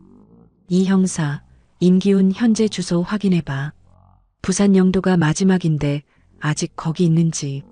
이동규가 전산을 두드린 지 10분도 안 돼서 고개를 들었습니다. 영도구 복내동, 삼성조선소 하청업체 소속 용접공으로 등록되어 있습니다. 기숙사 주소도 나왔고요. 가자. 오정택이 재킷을 챙기며 자리에서 일어났죠. 부산 영도까지는 1시간 반이었습니다. 오후 3시 오정택과 이동규는 영도 해안가를 따라 늘어선 조선소 하청업체 기숙사 앞에 차를 세웠습니다. 바닷바람에 소금기가 잔뜩 실려 있었고 어디선가 쇠를 자르는 날카로운 소리가 간간히 들려왔죠. 기숙사는 3층짜리 컨테이너 조립식 건물이었습니다. 외벽이 바닷바람에 시뻘겋게 녹슬어 있었고 좁은 철제 계단을 올라가자 복도에서 기름때와 땀 냄새가 뒤섞여 풍겼죠. 관리인에게 임기훈의 방을 물었습니다. 3층 끝방인데요. 혼자 쓰고 있어요. 좀 이상한 사람이에요. 그 사람. 이상하다니요? 이동규가 물었죠. 방문을 떼어버렸어요. 문짝제로요. 관리인한테 말도 안 하고 어느 날 보니까 방문이 복도에 세워져 있더라고요. 왜 그랬냐고 물으니까 문 닫히면 숨을 못 쉬겠다면서요. 오정택과 이동규가 눈을 마주쳤습니다. 3층 복도 끝까지 걸어가자 정말로 방문이 없는 방이 하나 있었죠. 문틀만 덩그러니 남아 있었고 안쪽이 복도에서 훤히 들여다 보였습니다. 방 안에는 아무도 없었습니다. 오정택이 문틀을 넘어 안으로 들어섰죠. 좁은 방이었습니다. 접이식 침대 하나와 플라스틱 서랍장이 전부였고 바닥에 작업복이 구겨진 채 널려 있었죠. 오정택의 눈이 침대 옆 벽에 꽂혔습니다. 벽에 종이 한 장이 테이프로 붙어 있었는데 거기에 동그란 원이 검은 볼펜으로 빽빽하게 그려져 있었죠. 크고 작은 원이 수십 개, 어떤 것은 연필이 찢어질 만큼 세게 눌러 그렸고 어떤 것은 힘없이 흐릿했습니다. 이동규가 옆에서 보더니 미간을 찌푸렸습니다. 이게 뭡니까? 오정택이 벽에서 종이를 조심스럽게 떼어 들여다봤죠. 원의 안쪽에 가느다란 글씨가 적혀 있었습니다. 다치면 죽어, 다치면 죽어, 다치면 죽어. 같은 문장이 원을 따라 빙글빙글 돌며 반복되어 있었죠. 시멘트통이야. 오정택이 나지막이 말했습니다. 이 원이 시멘트통 단면이야. 이 사람은 그 안을 봤어. 바로 그때 복도 끝에서 철제 계단을 쿵쿵 밟는 발소리가 들렸습니다. 마르고 키가 작은 남자가 작업복 차림으로 올라오다가 자기 방 앞에 서 있는 두 남자를 보고 돌처럼 굳었죠. 임기훈이었습니다. 1초의 망설임도 없었습니다. 임기훈이 몸을 확 돌려 계단 아래로 뛰었죠. 이 형사! 오정택이 소리쳤고 이동규가 먼저 복도를 박차고 계단으로 뛰어내려갔습니다. 임기훈은 기숙사 건물을 빠져나가 조선소 하청업체 야적장 쪽으로 내달렸죠. 녹슨 철판 더미와 케이블 뭉치 사이를 빠져나가며 미친 듯이 뛰었습니다. 이동규가 뒤를 바짝 쫓았고 오정택은 야적장 반대편으로 돌아 퇴로를 차단하려 뛰었죠. 임기훈이 야적장 끝에 세워진 대형 화물 컨테이너 앞에 다다랐습니다. 컨테이너 문이 반쯤 열려 있었죠. 임기훈이 그 안으로 몸을 던지듯 뛰어들었습니다. 그리고 3초도 지나지 않아 컨테이너 안에서 짐승 같은 비명이 터져나왔죠. 으아! 문 열어! 열어! 제발! 이동규가 컨테이너 앞에 도착했을 때 임기훈은 이미 안에서 바닥에 주저앉아 머리를 감싸쥔 채 온몸을 부들부들 떨고 있었습니다. 컨테이너는 문이 활짝 열려 있었고 아무도 가둔 적이 없었죠. 그런데도 임기훈은 좁고 어두운 철제 공간 안에 들어선 순간 제 발로 무너져 내린 것이었습니다. 오정택이 컨테이너 앞에 도착했을 때 임기훈은 바닥에 엎드려 거친 숨을 토해내고 있었죠. 나와요, 임기훈 씨. 아무도 문 안 닫아요. 오정택이 낮은 목소리로 말하며 손을 내밀었습니다. 임기훈이 흐릿한 눈으로 오정택의 손을 올려다봤죠. 한참을 바라보다가 힘없이 그 손을 잡았습니다. 컨테이너 밖으로 끌려 나온 임기훈은 햇빛 아래서도 떨림을 멈추지 못했죠. 오정택이 임기훈의 어깨를 잡고 천천히 걸으며 말했습니다. 13년 동안 많이 힘들었겠네요. 임기훈이 입술을 파르르 떨더니 고개를 푹 떨구었습니다. 대답 대신 가느다란 흐느낌이 새어나왔죠. 오정택은 더 묻지 않았습니다. 임기훈의 팔을 잡은 채 야적장을 빠져나와 순찰차까지 천천히 걸었죠. 바닷바람이 두 사람의 등을 밀었고 조선소 너머로 영도 앞바다가 오후 햇살에 잔잔하게 반짝이고 있었습니다. 임기훈을 조사실에 앉혀놓고 사흘째 되는 날이었습니다. 임기훈은 여전히 입을 열지 않았고 오정택도 억지로 다그치지 않았죠. 시간이 필요한 상대라는 것을 오정택은 알고 있었습니다. 그날 오후 오정택이 사무실에서 수사 기록을 정리하고 있을 때 책상 위 전화벨이 울렸죠. 국과수 감식팀이었습니다. 오경감님, 시신 수습 당시 전투와 정밀 감식 결과가 나왔습니다. 직접 오시는 게 좋겠습니다. 전투화요? 네, 전투화 안에서 뭔가 나왔습니다. 전화로 말씀드리기 어렵습니다. 오정택은 수화기를 내려놓고 재킷을 집어들었죠. 이 형사, 국과수 간다. 차 빼. 2시간 뒤 오정택과 이동규는 국과수 정밀감식실 안에 서 있었습니다. 흰 가운을 입은 연구원이 스테인리스 작업대 위에 놓인 물건을 가리켰죠. 검게 변색된 전투화 한 짝이었습니다. 밑창의 고무는 갈라져 있었지만 형태는 그대로 남아 있었고 전투화 옆면의 합성수지 부분도 뒤틀리긴 했으나 원형을 알아볼 수 있었죠. 전투화 밑창과 깔창은 고무와 합성수지 소재라서 13년이 지나도 썩지 않고 남아 있었습니다. 연구원이 전투화를 작업대에 내려놓고 깔창 부분을 손가락으로 가리켰죠. 감식 과정에서 깔창을 분리하려고 했는데 잘 떨어지지 않았습니다. 원래 전투화 깔창은 끼워 넣는 방식이라 손으로 빼면 빠지거든요. 그런데 이건 누군가 접착제로 깔창을 밑창에 붙여 놓았습니다. 일부러 접착한 거란 말씀이시죠? 오정택이 물었습니다. 네, 그래서 조심스럽게 떼어냈더니 이게 나왔습니다. 연구원이 작업대 옆에 놓인 증거 봉투를 들어보였죠. 투명한 비닐 안에 손바닥 절반만 한 크기의 납작한 플라스틱 케이스가 들어 있었습니다. 케이스 바깥은 방수 테이프로 빈틈없이 감겨 있었고 테이프 표면은 누렇게 변색되어 있었지만 찢어지거나 벌어진 곳은 없었죠. 테이프를 벗겨보겠습니다. 연구원이 메스 끝으로 테이프의 이음새를 찾아 한 겹씩 조심스럽게 벗기기 시작했습니다. 오정택은 작업대 앞에 바짝 다가서서 연구원의 손끝을 지켜봤죠. 5겹을 벗기자 안쪽의 플라스틱 케이스가 온전하게 모습을 드러냈습니다. 연구원이 케이스 뚜껑을 딸깍 열었죠. 안에는 2가지가 들어 있었습니다. 접힌 필름 조각 하나와 손가락 한마디만 한 크기의 미니 디스크 하나. 놀랍게도 케이스 안에는 물기가 거의 없었죠. 방수 테이프가 13년 동안 습기를 막아준 것이었습니다. 필름부터 보시겠습니까? 연구원이 핀셋으로 필름 조각을 집어 라이트박스 위에 올렸습니다. 이미 확대 현상을 마친 사진 6장이 라이트박스 옆에 나란히 놓여 있었죠. 오정택이 라이트박스 앞으로 다가갔습니다. 첫 번째 사진에는 군용 트럭 2대가 부대 후문으로 빠져나가는 장면이 찍혀 있었죠. 트럭 짐칸에 길쭉한 나무 상자가 빼곡하게 실려 있었고 상자 옆면에 스텐실로 찍힌 군수품 관리번호가 선명하게 보였습니다. 두 번째 사진은 트럭이 민간 창고 앞에 정차한 장면이었죠. 군복을 입은 인원 서너시 상자를 내리고 있었고 창고 앞에는 흰색 봉고차 한 대가 대기하고 있었습니다. 세 번째 사진에서 오정택의 눈이 딱 멈췄죠. 군복을 입은 남자와 양복을 입은 남자가 악수를 하고 있었습니다. 군복을 입은 남자의 어깨에는 대령 계급장이 선명했고 옆모습이지만 얼굴 윤곽이 또렷하게 잡혀 있었죠. 이 형사, 1사단 지휘관 명단. 이동규가 가방에서 출력물을 꺼내 펼쳤습니다. 오정택이 사진 속 군인의 얼굴과 명단에 첨부된 인물 사진을 번갈아 대조했죠.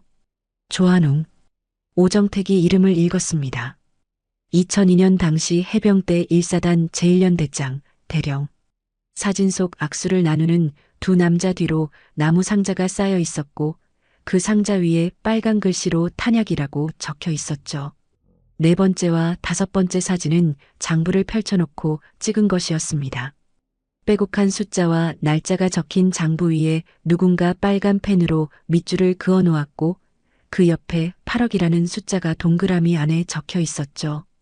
여섯 번째 사진은 봉투 안에서 현금 다발을 꺼내는 손을 찍은 것이었습니다. 오정택이 천천히 허리를 펴며 숨을 깊이 들이마셨죠. 윤서진 중위가 이걸 찍은 겁니까?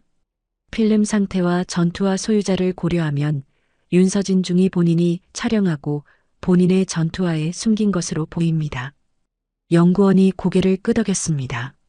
8억 원 규모의 무기 밀반출이었죠.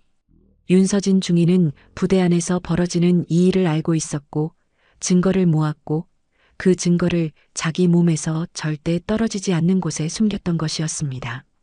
전투화는 군인이 매일 싣는 물건이었고 살아있든 죽어있든 시신과 함께 남는 것이었죠. 윤서진 중위는 자신에게 무슨 일이 생기더라도 이 증거만큼은 반드시 세상에 나오게 하려 했던 것이었습니다. 오정택이 라이트박스에서 시선을 떼고 연구원을 돌아봤죠. 미니디스크는 어떻습니까? 연구원이 증거봉투에서 미니디스크를 꺼내 보여줬습니다. 표면에 하얀 곰팡이가 얼룩처럼 퍼져 있었고 한쪽 모서리가 깨져 있었죠. 필름보다 상태가 많이 안 좋습니다. 디스크 표면 코팅이 손상돼서 지금은 데이터를 읽을 수가 없어요. 복원을 시도해 볼 수는 있지만 시간이 상당히 걸립니다. 얼마나요? 최소 넉 달에서 반년은 잡아야 합니다. 그것도 복원이 된다는 보장은 없고요. 오정택이 미니디스크가 든 증거봉투를 한참 들여다봤습니다. 필름은 사진이었고 미니디스크는 녹음이었죠. 윤서진 중위가 눈으로 찍고 귀로 담은 두 종류의 증거를 하나의 케이스에 넣어 전투화 밑에 숨겨놓은 것이었습니다. 복원 부탁드립니다. 가능한 한 빨리요. 오정택이 연구원에게 고개를 숙였죠. 국과수를 나선 오정택이 주차장에서 차 문을 열며 말했습니다. 이 형사, 조한웅 현재 신상 전부 파악해. 저녁 후 어디서 뭘 하고 있는지 재산관계, 사업체 전부 다. 이동규가 조수석에 앉으며 노트북을 펼쳤죠. 팀장님, 이 사진만으로 조한웅을 바로 잡을 수 있습니까? 사진은 밀반출의 증거지 윤서진 중위를 누가 해쳤는지까지는 안 나와 있어. 아직 부족해. 오정택이 시동을 걸며 대답했습니다. 하지만 윤서진 중위가 왜 죽어야 했는지는 보이기 시작했어. 8억짜리 밀반출을 찍어놓은 사람이 살아있으면 곤란한 놈이 있었던 거야. 차가 국과수 주차장을 빠져나가 고속도로 진입로에 올라섰죠. 오정택은 운전대를 잡은 채 한동안 말이 없었습니다. 그리고 국과수 감식실 어딘가에서는 곰팡이가 핀 미니디스크 한 장이 복원을 기다리며 조용히 잠들어 있었죠. 조한웅의 현재 신상이 파악된 것은 이틀 뒤였습니다. 이동규가 출력물을 들고 오정택의 책상 앞에 섰죠. 팀장님, 조한웅 신상 다 나왔습니다. 2005년 대령으로 전역하고 지금은 대전에서 방위산업체를 운영하고 있습니다. 회사 이름은 한성디펜스, 연 매출 2천억 원대. 방산업체라. 오정택이 보온병을 내려놓으며 출력물을 받아들었습니다. 군에서 무기 밀반출을 하던 놈이 전역하고 아예 방산업체를 차렸다는 거네. 대전 유성구에 자택이 있고 본사도 대전입니다. 재산이 상당합니다. 오정택이 출력물을 한 장씩 넘기다가 손을 멈췄죠. 이 형사, 그거 기억나?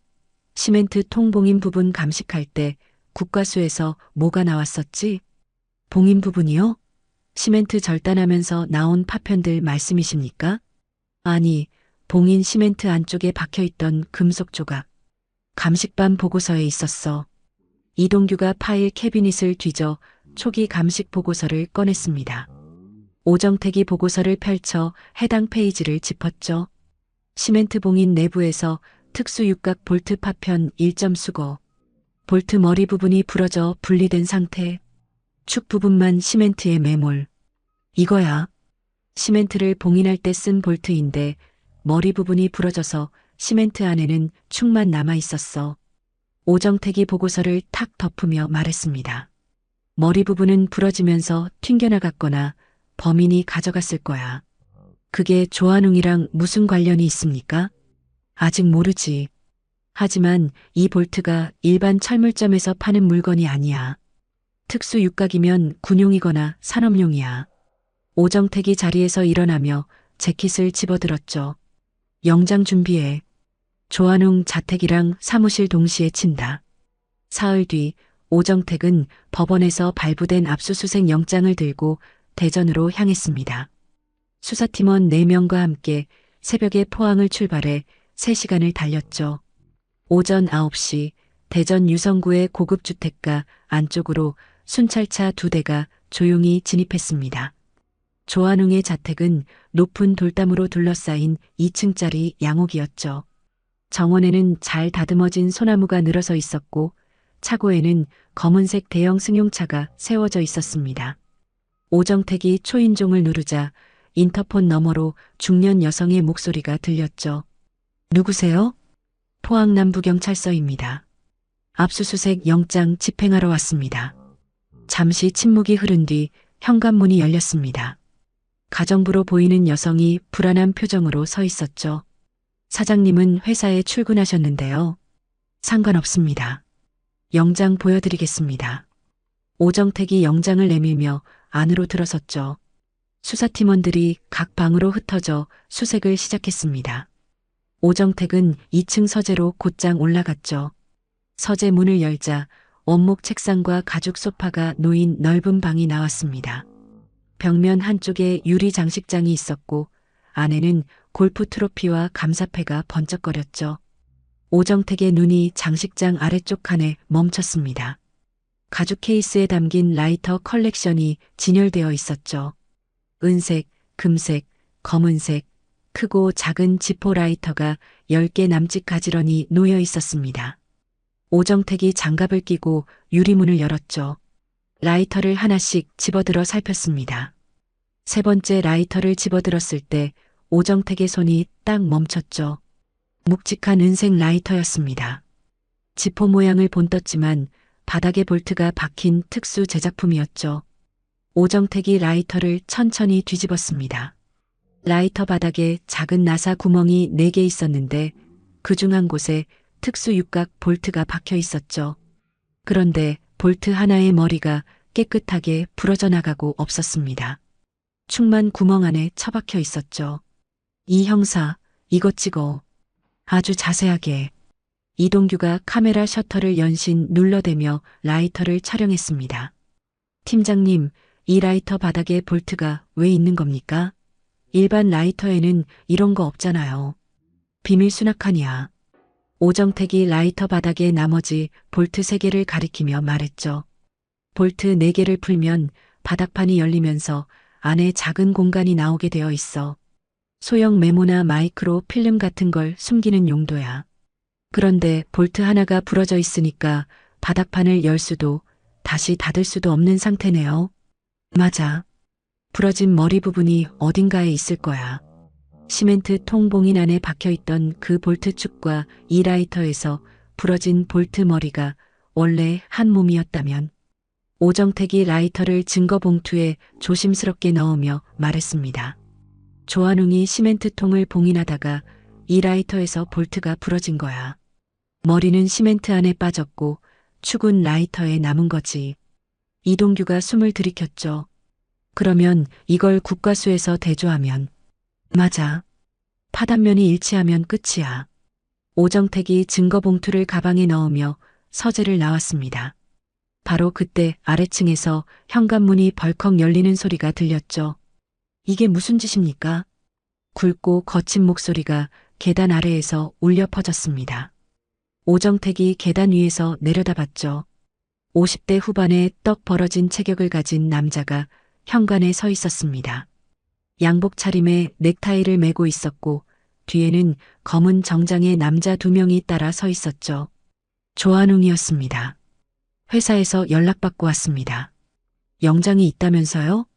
조한웅이 계단을 올라오는 오정택을 올려다보며 말했습니다. 목소리는 차분했지만 눈빛이 날카로웠죠. 오정택이 계단을 내려가며 영장을 내밀었습니다. 포항남부경찰서 강력팀장 오정택 경감입니다. 2002년 해병대 1사단 소속 윤서진 중위 관련 수사 중입니다. 조한웅이 영장을 받아 훑어보더니 뒤에 선 남자 한 명에게 건넸죠. 변호사인 듯 했습니다. 윤서진이라 그 이름은 기억나는군요. 당시 탈영 처리된 장교 아닙니까? 조한웅이 태연하게 말했습니다. 탈영이 아니라 살해당한 겁니다. 오정택이 조한웅의 눈을 똑바로 보며 대답했죠. 조한웅의 표정이 아주 잠깐 거의 알아차릴 수 없을 만큼 짧게 굳었다가 다시 풀렸습니다. 안타까운 일이군요. 수사에 필요한 것이 있으면 협조하겠습니다. 조한웅이 양복 단추를 풀며 소파에 앉았죠. 오정택은 더 묻지 않고 증거 봉투가 든 가방을 챙겨 자택을 나왔습니다. 라이터를 국과수에 보낸 것은 그날 오후였고 결과가 나온 것은 일주일 뒤였습니다. 오정택이 형사과 사무실에서 팩스기 앞에 서 있었죠. 종이가 느릿느릿 빠져나왔고 오정택이 아직 다 나오지도 않은 종이를 잡아당기듯 집어들었습니다. 국과수 정밀 분석 보고서였죠. 시멘트 봉인 내부 수거 볼트 축 파단면과 지포 라이터 내 잔존 볼트 머리 파단면을 전자현미경으로 3차원 비교 분석한 결과 파열, 형태 및 금속 결정 구조가 완전히 일치함. 두 파편은 동일 볼트에서 분리된 것으로 판정. 보고서 마지막 줄에 일치율 100%라고 굵은 글씨로 적혀 있었습니다. 오정택이 보고서를 들고 이동규에게 보여줬죠. 이동규가 읽어 내려가다 고개를 확 들었습니다. 100%입니다, 팀장님. 그래, 잡았어. 오정택이 낮게 말하며 보고서를 파일에 꽂았죠. 조한웅의 라이터에서 부러진 볼트와 윤서진 중위의 시멘트관에 박혀있던 볼트가 원래 한 몸이었다는 것이 과학적으로 증명된 것이었습니다. 그런데 일이 순탄하게만 흘러가지는 않았죠. 국과수 결과가 나온 바로 다음 날 조한웅 측 변호인단이 경찰서로 서류 뭉치를 보내왔습니다. 오정택이 봉투를 뜯자 안에서 의무실 진료 기록 사본이 나왔죠. 2002년 11월 윤서진 중위가 실종된 날짜의 진료 기록이었습니다.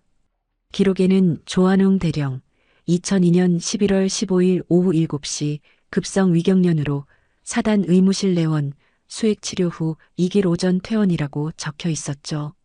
변호인단이 첨부한 의견서에는 이렇게 적혀 있었습니다. 조한웅은 사건 당일 의무실에 입원해 있었으므로 범행 현장에 있을 수 없었음. 알리바이가 명백함. 이동규가 의견서를 읽고 얼굴을 찡그렸죠. 팀장님, 이거 진짜입니까? 오정택이 진료 기록 사본을 손에 들고 한참을 들여다봤습니다. 종이를 빛에 비춰보기도 하고 기록의 글씨체와 도장 위치를 꼼꼼히 살폈죠. 이 형사, 이 차트지 좀 봐. 차트지요? 진료 기록이 적혀 있는 이 종이 말이야. 하단 구석에 뭐가 적혀 있지? 이동규가 종이를 가까이 대고 하단을 살폈습니다. 아주 작은 글씨로 제조사 이름과 로트 번호가 인쇄되어 있었죠. 의료용지 전문 제조사 이름하고 로트 번호가 있습니다. 그 로트 번호로 제조 연도를 확인할 수 있어. 이거 국과수 문서감정팀에 바로 보내. 오정택이 진료 기록을 증거 봉투에 넣으며 말했습니다. 나흘 뒤 국과수 문서 감정 결과가 도착했죠. 오정택이 보고서를 펼쳤습니다. 제출된 진료 기록의 차트지는 로트 번호 대조 결과 2008년 이후 제조된 용지로 확인됨. 2002년 당시에는 생산되지 않았던 규격의 용지임. 오정택이 보고서를 탁 덮으며 입꼬리를 올렸죠. 2002년 사건의 알리바이를 증명한답시고 내놓은 진료 기록이 2008년 이후에 만들어진 종이에 적혀 있었던 것이었습니다. 위조야. 알리바이를 만들어낸 거야. 오정택이 화이트보드 앞으로 걸어가 빨간 마커로 알리바이 위조 확정이라고 적었습니다. 이동규가 뒤에서 두 손을 맞부딪히며 말했죠. 제 꾀에 제가 넘어간 겁니다. 알리바이를 위조했다는 건 그 시간에 자기가 현장에 있었다는 뜻이야. 조한웅이 스스로 꼬리를 내민 거지. 오정택이 마커 뚜껑을 끼우며 돌아섰습니다. 볼트 파단면 100% 일치, 알리바이 위조 확정. 증거가 하나씩 쌓이고 있었고 조한웅을 향한 포위망이 조여들고 있었죠. 오정택은 자리에 앉아 보온병을 집어들었습니다. 둥글레차를 한 모금 마시고 화이트보드를 바라봤죠. 화이트보드 오른쪽 구석에 작은 글씨로 적어놓았던 시계를 고치는 날이라는 문장이 눈에 들어왔습니다. 오정택은 아무 말 없이 보온병 뚜껑을 잠그고 다음 수사 계획을 수첩에 적기 시작했죠. 볼트 파단면 일치와 차트지 위조가 드러났지만 조한웅은 입을 열지 않았습니다. 변호인단이 모든 접견과 조사에 동석했고 조한웅은 묵비권 3글자로 오정택의 질문을 막아냈죠. 열흘이 지나도 새로운 물증은 나오지 않았습니다. 이동규가 커피를 내려놓으며 입을 열었습니다. 팀장님, 한성 디펜스 쪽 거래처 장부를 다시 뒤져볼까요? 뒤져봤자 저쪽 회계법인이 다 정리해놨을 거야. 오정택이 의자 등받이에 몸을 기대며 천장을 올려다봤습니다. 바로 그날 저녁 오정택의 업무용 전화기에 비공개 번호 한 통이 걸려왔죠. 경찰이십니까? 낮고 조심스러운 목소리였습니다. 포항남부경찰서 강력팀 오정택입니다. 이름은 못 밝힙니다. 한성 디펜스 격리부서에서 일하고 있습니다. 오정택이 천천히 등을 일으켰죠. 얘기해 보십시오. 2009년 하반기 장부에 4억 원짜리 지출이 하나 있는데 지출 항목이 시설보수로 되어 있습니다. 근데 그의 보수공사를 한 적이 없어요. 저는 격리부장이라 모든 전표를 제가 처리합니다. 그 돈이 어디로 갔는지 아십니까? 대표이사 직인이 찍힌 특별지출 결의서로 빠졌습니다. 입금 계좌는 개인 명의인데 저도 처음 보는 이름이었어요. 전화가 끊어진 뒤 오정택은 이동규를 불렀습니다. 이 형사, 녹음 다 됐지? 네, 팀장님. 전부 들었습니다. 오정택이 메모장에 4억, 2009년 시설보수 개인계좌라고 적으며 볼펜을 눌렀죠. 만나야 해. 직접. 사흘 뒤 포항 구항 뒷골목에 낡은 포장마차 한 채가 있었습니다. 소주잔과 어묵 국물이 놓인 좁은 좌판 안쪽에 마른 체격의 남자가 앉아 있었죠. 최동환은 50살 즈음으로 보였고 안경 너머 눈이 연신 골목 입구를 살폈습니다.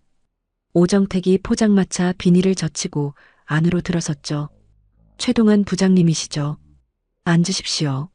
최동환이 빈 의자를 손으로 가리키며 목소리를 낮췄습니다. 여기까지 온 건 각오하고 온 겁니다. 대신 하나만 약속해 주십시오. 제 이름이 조한웅 귀에 들어가면 저는 끝입니다. 신원보호는 약속합니다. 오정택이 소주잔을 받으며 고개를 숙였죠. 최동환이 안주머니에서 접은 종이 한 장을 꺼내 탁자 위에 펼쳤습니다. 4억 원의 흐름이 빼곡히 적혀 있었죠. 이 돈은 시설 보수비가 아닙니다. 결의서에는 대표이사 직인만 찍혀 있고 품의 과정이 아예 없어요. 격리부를 거치지 않은 돈입니다. 입금 계좌 명의자가 누굽니까? 박성수. 한성 디펜스와 거래 이력이 전혀 없는 이름입니다. 오정택이 종이를 접어 안주머니에 넣었습니다. 부장님, 이 자료 원본은 어디 있습니까? 회사 금고 안에 결의서 원본이 있습니다. 사본은 제가 따로 보관하고 있고요. 최동환이 소주를 한 모금 들이키고 잔을 내려놓았죠. 저는 15년을 그 회사에서 숫자만 만졌습니다. 숫자는 거짓말을 못합니다. 오정택이 자리에서 일어서며 고개를 한번 끄덕였습니다. 부장님, 조심히 들어가십시오. 포장마차를 나선 오정택의 손 안에는 접힌 종이 한 장이 쥐어져 있었습니다. 구황의 짠 바람이 비닐 차양을 흔들었고 골목 끝 가로등 불빛이 오정택의 등 뒤로 길게 늘어졌죠. 최동안의 제보가 있은 지 닷새 뒤 오정택은 사무실 라디오에서 익숙한 이름을 들었습니다. 대전 지역 방송의 오전 시사 프로그램이었죠. 오늘은 방위산업 발전에 기여해온 한성 디펜스 조한웅 대표를 모셨습니다. 오정택이 볼펜을 내려놓고 볼륨을 올렸습니다. 진행자가 최근 경찰 수사에 대해 묻자 조한웅의 목소리가 스피커를 채웠죠. 제가 할 말은 하나입니다. 당시 부대에 임기훈이라는 통신병이 있었는데 그 병사가 윤서진 중위와 심하게 다툰 적이 있습니다. 저는 지휘관으로서 그 갈등을 중재하려 했을 뿐이에요. 오정택의 손가락이 책상 위에서 멈췄습니다. 임기훈 병사가 윤중위에게 상당한 원한을 품고 있었다는 건 당시 부대원이라면 다 아는 사실이죠. 저를 의심하시기 전에 그쪽부터 먼저 확인해 보시는 게 순서 아닐까요?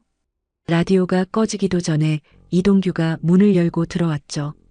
팀장님, 지금 들으셨습니까? 들었어. 오정택이 의자에서 일어났습니다. 임기훈한테 이거 들려줘야겠다. 포항남부경찰서 지하 1층 조사실은 환기가 잘 되지 않는 좁은 공간이었습니다. 임기훈은 체포 이후 열흘 넘게 한마디도 하지 않았죠. 식사도 반쯤 남기고 조사관이 질문을 해도 고개를 숙인 채 손톱만 뜯었습니다. 오정택이 조사실 문을 열고 의자를 끌어 임기훈 맞은편에 앉았죠. 녹음기를 탁자 위에 올려놓고 재생 버튼을 눌렀습니다. 조한웅의 목소리가 좁은 방 안을 가득 채웠죠. 임기훈이라는 통신병이 있었는데 그 병사가 윤서진 중위와 심하게 다툰 적이 있습니다. 임기훈의 손가락이 멈췄습니다. 저를 의심하시기 전에 그쪽부터 먼저 확인해 보시는 게 순서 아닐까요? 녹음이 끝나자 조사실이 조용해졌죠. 임기훈이 천천히 고개를 들었습니다. 눈자위가 벌겋게 부어 있었고 입술이 파르르 떨렸죠. 저 사람이 그랬습니까? 목소리가 갈라져 나왔습니다. 방금 들은 그대로야. 오정택이 녹음기를 치우지 않고 임기훈의 눈을 마주봤죠. 임기훈 씨, 13년 동안 문도 못 닫고 살면서 벽에 동그라미를 그렸잖아. 그게 누구 때문인지 나는 알고 있어. 임기훈의 어깨가 한 차례 크게 들썩였습니다. 근데 지금 저 사람은 라디오에 나와서 웃으면서 당신 이름을 팔고 있어. 당신한테 다 뒤집어 씌우려고. 임기훈이 두 손으로 얼굴을 감쌌죠. 한참을 그렇게 있다가 손을 천천히 내리며 입을 열었습니다. 말하겠습니다. 오정택이 고개를 한번 끄덕이고 녹음기의 빨간 불을 다시 켰죠. 다 얘기해. 임기훈이 깊게 숨을 들이쉬었습니다. 2002년 11월 17일 밤이었습니다. 그날 밤 해병대 1사단 주둔지는 초겨울 바람이 매섭게 불었습니다. 자정이 넘은 시각 통신병 임기훈은 당직 근무를 마치고 본부 건물 뒤편으로 향했죠. 연대장실 불이 꺼져야 할 시간이었지만 창문 사이로 희미한 빛이 새어나왔습니다. 임기훈이 창 아래를 지나는 순간 안쪽에서 무거운 물체가 바닥에 부딪히는 소리가 들렸죠. 둔탁하고 짧은 소리였습니다. 이어서 사람이 쓰러지는 소리가 났고 곧바로 조한웅 연대장의 목소리가 들렸죠. 이 안에 넣어. 빨리. 임기훈이 창틀 아래에 몸을 붙이고 숨을 멈췄습니다. 연대장실 안에는 조한웅과 군복 차림의 남자 2명이 있었죠. 바닥에 윤서진 중위가 엎어져 있었고 머리 옆으로 검붉은 얼룩이 번지고 있었습니다. 조한웅이 장갑을 끼고 윤서진의 발목을 잡았죠. 시멘트 다 굳기 전에 넣어야 돼. 차 빼놨지? 뒤쪽에 대놨습니다. 군복 차림의 남자 하나가 대답했습니다. 임기훈은 그 자리에서 다리가 풀렸죠. 뒤로 물러나다 자갈을 밟았고 소리가 났습니다. 조한웅이 창문을 열어 젖혔죠. 누구야? 어둠 속에서 임기훈의 얼굴이 드러났습니다. 조한웅이 밖으로 나와 임기훈의 멱살을 움켜쥐었죠. 봤어? 아무것도 못 봤습니다. 거짓말하지 마. 조한웅이 임기훈을 벽에 밀어붙였습니다. 한마디라도 입 밖에 내면 너도 저 안에 들어가. 알아들었어? 임기훈이 고개를 끄덕였죠. 다리가 풀려 벽을 짚고 겨우 서 있었습니다. 내일부터 넌 아무것도 못 본 거야. 저녁할 때까지 입 다물어. 저녁하고도 마찬가지야. 조한웅이 손을 놓았고 임기훈은 그 자리에 주저앉았죠. 그날 밤 이후 임기훈은 잠을 잘 수 없었습니다. 문을 닫으면 시멘트 통 안이 떠올랐고 어둠 속에서 윤서진의 얼굴이 보였죠. 저녁 후에도 문을 떼어내고 살았고 주소를 4번이나 옮겼습니다. 13년 동안 벽에 동그라미를 그리며 그날 밤을 지우려 했지만 단 하루도 지워지지 않았죠. 조사실로 돌아온 시점에서 임기훈은 두 손을 무릎 위에 올려놓고 있었습니다. 저는 겁이 나서 도망쳤습니다. 윤서진 중위를 살려야 했는데 아무것도 못했습니다. 오정택이 녹음기를 멈추고 물컵을 임기훈 앞으로 밀었죠. 임기훈 씨, 13년 걸렸지만 지금 말한 거야. 늦지 않았어. 임기훈이 물컵을 두 손으로 감싸쥐었습니다. 손이 여전히 떨리고 있었지만 고개를 들어 오정택의 눈을 똑바로 봤죠. 오정택이 조사실 문을 열고 복도에서 기다리던 이동규에게 고개짓을 했습니다. 이 형사, 자술서 양식 가져와. 그리고 조한웅 체포영장 청구 준비해. 조한웅이 체포된 뒤 오정택은 사건 기록 7상자를 대전지방검찰청에 송치했습니다. 볼트 파단면 일치보고서, 위조된 차트지, 마이크로 필름 사진, 임기훈의 자술서까지 빠짐없이 넣었죠. 물증과 증언이 갖춰진 사건이었고 오정택은 한 달 안에 기소가 이루어질 것으로 봤습니다. 그런데 석 달이 지나도 검찰은 움직이지 않았죠. 2015년 11월 오정택은 대전지검 담당 검사 하승준에게 전화를 걸었습니다. 하 검사님, 조한웅 건 진행 상황이 어떻게 됩니까? 오 팀장, 기록을 검토하고 있는데 보완 수사가 필요한 부분이 있어요. 임기훈 진술의 보강 증거가 좀 약합니다. 볼트 파단면 일치의 필름 사진까지 있지 않습니까? 그건 정황이고 직접적인 범행 입증에는 조금 부족하다는 의견이 있습니다. 오정택이 전화를 끊고 수화기를 내려놓았죠. 이동규가 맞은편에서 고개를 갸웃했습니다. 팀장님, 뭐라던가요? 보완 수사래. 보완 수사요? 뭘 더 보완합니까? 오정택이 대답 대신 창밖을 내다봤습니다. 포항 시내에는 첫눈이 내리고 있었죠. 2016년 봄 오정택은 직접 대전지검을 찾아갔습니다. 하승준 검사의 사무실은 3층 복도 끝에 있었고 문을 두드리자 안에서 들어오라는 소리가 났죠. 오 팀장, 여기까지 왜 직접 오셨습니까? 전화로는 진도가 안 나가서 왔습니다.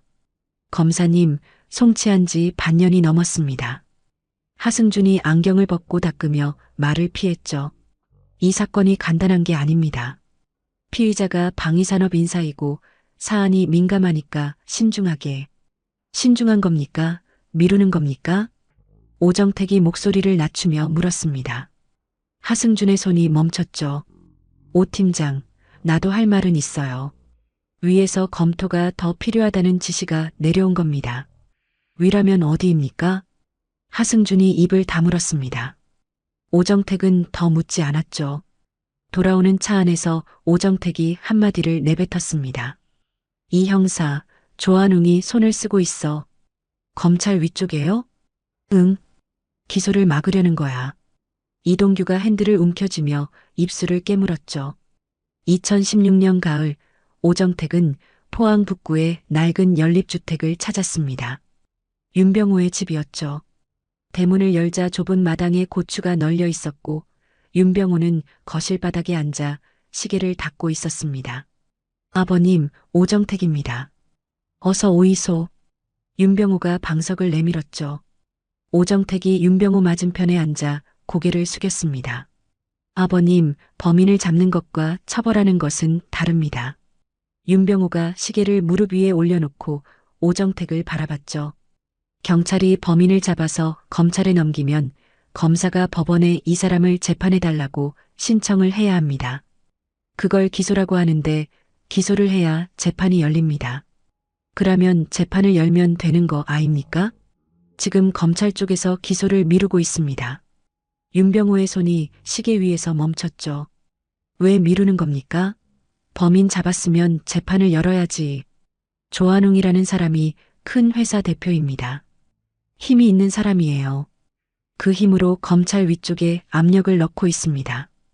윤병호가 시계를 두 손으로 감싸 쥐었습니다. 그러면 시효가 지나면 어떻게 됩니까?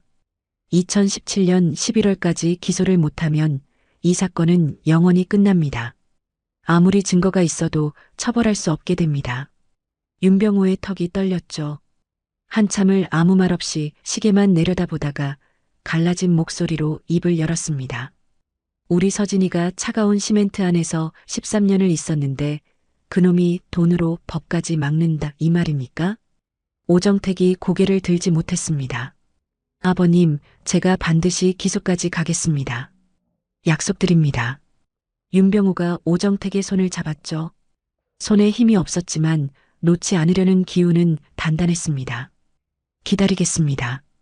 그 시계가 다시 갈 때까지. 포항으로 돌아온 뒤에도 검찰의 답은 같았습니다. 2017년 여름 사건 송치 이후 거의 2년이 다 되어가던 무렵이었습니다. 오정택의 전화기가 울렸죠. 오 팀장님, 국과수 음성분석실입니다. 네, 말씀하십시오. 미니디스크 복원이 완료됐습니다. 오정택이 의자에서 벌떡 일어섰죠. 상태가 어떻습니까? 표면 손상이 심해서 전체 복원은 어려웠고 23초 분량만 살렸습니다. 그런데 이것만으로 충분할 겁니다. 오정택과 이동규는 그날 오후 국과수로 달려갔습니다. 음성 분석실의 어두운 방 안에서 담당 연구원이 재생 버튼을 눌렀죠. 잡음 사이로 남자의 목소리가 흘러나왔습니다. 처리해, 오늘 밤 안에 끝내. 짧은 침묵 뒤에 다른 목소리가 들렸죠. 연대장님, 진짜 하는 겁니까? 내가 2번 말하게 하지 마. 녹음이 끊겼습니다. 연구원이 오정택을 돌아보며 보고서를 내밀었죠. 성문 분석 결과 첫 번째와 세 번째 음성이 조한웅 본인과 98.7% 일치합니다. 오정택이 보고서를 받아들고 이동규를 받습니다. 이 형사, 대전지검으로 가자. 지금 바로. 그날 저녁 오정택은 하승준 검사의 책상 위에 음성 분석 보고서를 놓았습니다. 검사님, 피의자 본인 목소리로 범행을 지시하는 녹음입니다. 성문 일치율 98.7%. 이래도 보안 수사가 필요합니까?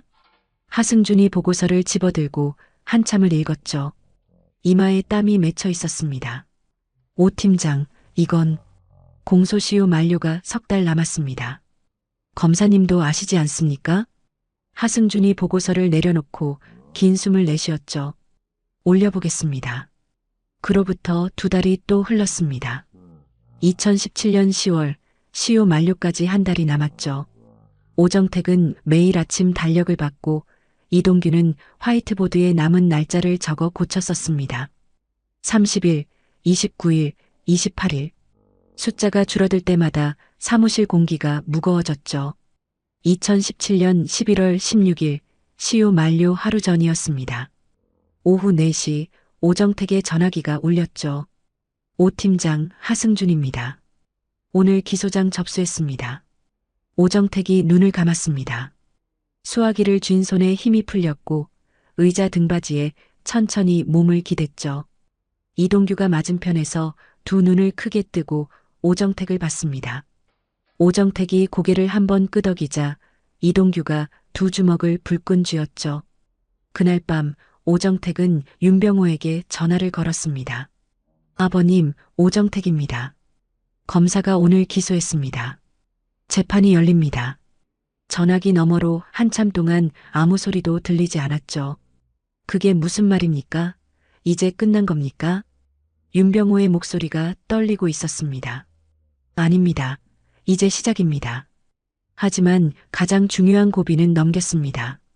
시효 안에 들어갔으니까요. 다시 긴 침묵이 흘렀죠. 전화기 너머로 윤병호의 거친 숨소리가 들렸고 이윽고 낮은 울음소리가 새어나왔습니다. 고맙습니다. 고맙습니다. 오정택이 전화를 끊고 화이트보드 앞에 섰죠. 시계를 고치는 날이라고 적힌 글씨 옆에 오늘 날짜를 써넣었습니다. 2018년 4월 대전지방법원은 현장 검증을 결정했습니다. 재판부와 검찰, 변호인단, 그리고 피고인 조한웅이 포항 형산강하구로 향했죠. 오정택과 이동규도 수사관 자격으로 동행했습니다. 갈대밭에는 봄바람이 불고 있었고 3년 전 시멘트통이 발견된 자리에는 경찰이 박아둔 노란 말뚝만 남아 있었죠. 임기훈이 호송차에서 내렸습니다. 수갑을 찬 채 두 명의 교도관 사이에 서 있었고 갈대밭을 보는 순간 걸음이 멈췄죠. 재판장이 임기훈에게 당시 상황을 설명하라고 했습니다. 2002년 11월 17일 밤 연대장실 창문 아래에서 소리를 들었습니다. 임기훈의 목소리는 처음에 또렷했죠. 조한웅 연대장이 윤서진 중위를. 말이 거기서 끊겼습니다. 임기훈이 노란 말뚝을 내려다봤죠. 시멘트통이 묻혀있던 그 자리였습니다. 여기 있었습니다. 무릎이 꺾이더니 갈대밭 위에 주저앉았죠. 윤중희님 죄송합니다. 저는 그날 밤 도망쳤습니다.